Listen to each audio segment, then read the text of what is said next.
வணக்கம். Welcome to Tamilamma channel. இன்றைக்கி நம்ம முருங்கைப்பூ முட்டை பொரியல் எப்படி செய்யுதுன்னு பார்க்கலாம் வாங்க. கடாயில் எண்ணெய் விட்டுக்கோங்க. கடுகு, கடலப்பருப்பு, உளுத்தம்பருப்பு, காஞ்ச மிளகாலாம் போட்டு வதக்கிக்கோங்க. அடுத்தது நறுக்கிய வெங்காயம் போட்டுக்கோங்க. கருவேப்பிலை போட்டுக்கோங்க. இது நல்லா வதக்கி விடுங்க. இப்போ முருங்கைப்பூவை போட்டுக்கோங்க. இதையும் நல்லா வதக்கி விடுங்க. இப்போ இந்த பூ வேகிற அளவுக்கு கொஞ்சமாக தண்ணி விடுங்க. கொஞ்சமாக விடுங்க, நிறையா விட வேண்டாம். இது 5 நிமிஷத்தில் இந்த பூ வெந்துருங்க. அதனால் கொஞ்சமாக விட்டால் போதும். பூ வெந்துருச்சுங்க. இப்போ 4 முட்டையை உடச்சி ஊற்றிருக்கேன். மிளகாத்தூள், மல்லித்தூள் போட்டிருக்கேன். நல்லா வதக்கி விடுங்க. இப்போ இதுக்கு தேவையான அளவு உப்பு போட்டுக்கோங்க. நல்லா கிளறி விடுங்க. நல்லா உதிரி உதிரியாக வருங்க, ஒட்டாமல்.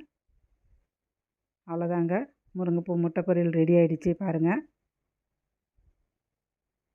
இது ரசம் சாதத்துக்கும் சாம்பார் சாதத்துக்கெலாம் சூப்பராக இருக்கும். அப்படியே கூட சாப்பிட்லாங்க, நல்லாயிருக்கும். இந்த முருங்கைப்பூ முட்டை பொரியலை நீங்களும் வீட்டில் ட்ரை பண்ணி பாருங்கள்.